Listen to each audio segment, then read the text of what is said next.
Ala, baka sabihin niyo, Biggie, ginataan na naman ang iyong lulutuin. Ay huwag kayong mag-alala, paborito ko ayan. Ay halika na at ito'y ating pakuluan. At pagkatapos niyan ay ilalagay na natin ang ating laman. Ayan ho, ang ating sangkap, laman ng kawayan. Ano gaho ang tawag sa inyo dyan? Dito ho sa amin ay labong, kaya gaho ay nakatikim na nare. Ay kung hindi pa, ay siya, ay subukan nyo na ho ang lutong aray at pihong kayo ay sa sarap. Kaya namay ilagay na natin ang ating sangkap, sibuyas bawang, sandamakmak na asin, paminta at saka bitsin. Subukan mong halu-haluin.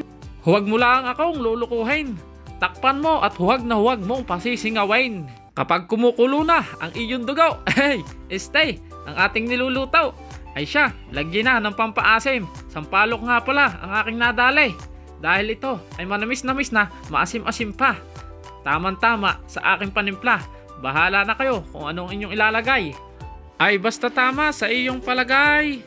Ay kapag luto na ang ating labong, ay pwede na nating isahog ang hiningi nating hipaw. Galing pa ho yan sa kaibigan nating hapon. Hindi, joke lang. So ayan mga tol, halu-haluin. Huwag mo lang akong paiikutin at baka ikay tamaan sa akin.